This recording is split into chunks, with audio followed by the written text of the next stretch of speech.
Is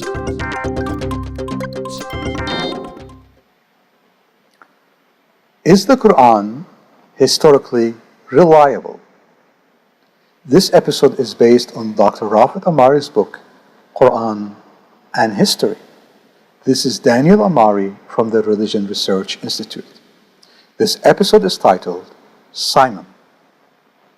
In this episode, we will be examining the account of the Quran of a person called the Samaritan, or Al-Samiri in Arabic.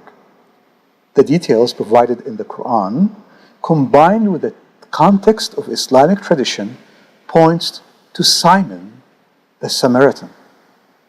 Let's look at the Quranic claim about Simon. Surah 20, verse 85 and 86. He said, "So surely we have tried your people after you, and the Samaritan has led them astray." So Moses returned to his people, wrathful, sorrowing. Said he, "O my people, did not your Lord promise you a goodly promise? Did then that time seem long to you, or did you wish that displeasure from your Lord should be due on you, so that you broke your promise to me?"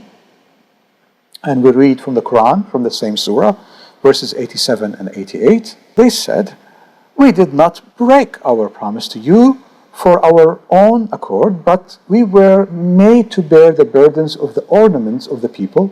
Then we made a casting of them, and thus did the Samaritan suggest.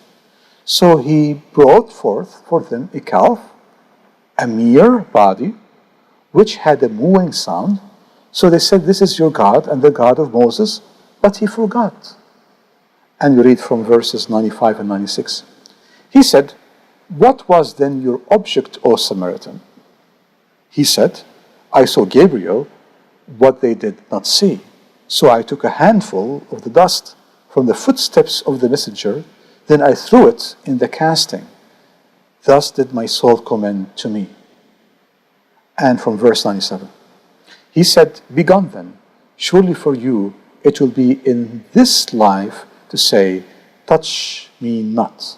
And surely there is a threat for you, which shall not be made to fail to you. And look at your God, to whose worship you kept so long. We will certainly burn it, then we will certainly scatter it, a wide scattering in the sea." Let's analyze these verses. The Quran claims happened during the known event of Moses and the people of Israel about 15th century BC. The Quran claims that the person who made the golden calf was the Samaritan and not Aaron. The Quran refers to the Samaritan as the Samaritan, not a Samaritan. This indicates that this Samaritan person is known by the immediate audience of Muhammad. There is little doubt that this Samaritan was Simon, the sorcerer of the book of Acts of the Bible. The Quran attributed the capability of doing great signs, including creating golden calf, whose mooing meant that it is alive.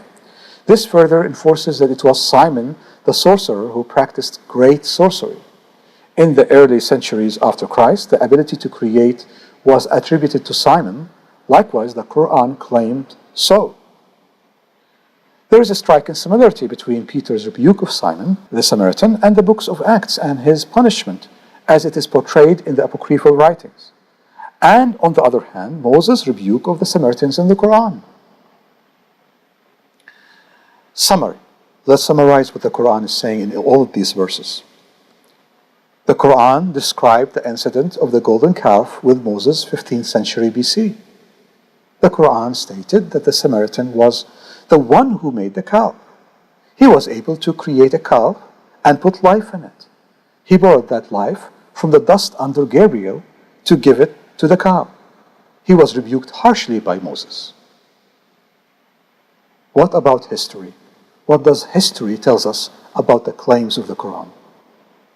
Historically, Samaritans did not exist before the 6th century BC, yet the Quran places one of them in the 15th century BC. Moreover, the particular Samaritan, Simon, the sorcerer, lived in the 1st century AD. There is a difference of about 1,500 years between Simon and Moses. Let's look at the sources of the Quran. The Quran took two different accounts, one about Moses and the other about Simon, and mixed them with each other. Furthermore, the Quran depended on multiple sources to construct its narration. In addition to what Muhammad has heard from Jewish tribes about Moses, the followings are sources about Simon the Samaritan. The apocryphal book Acts of Peter, dated about maybe 2nd century AD, claimed that Simon used magic to make dead men appear to be alive without actually raising them from the dead. The Quranic idea of isolation of the Samaritan, who was not to be touched by anyone, is seen in the apocryphal writing, such as the book of Acts of Peter, which described the punishment of Simon the Samaritan, as all should avoid him.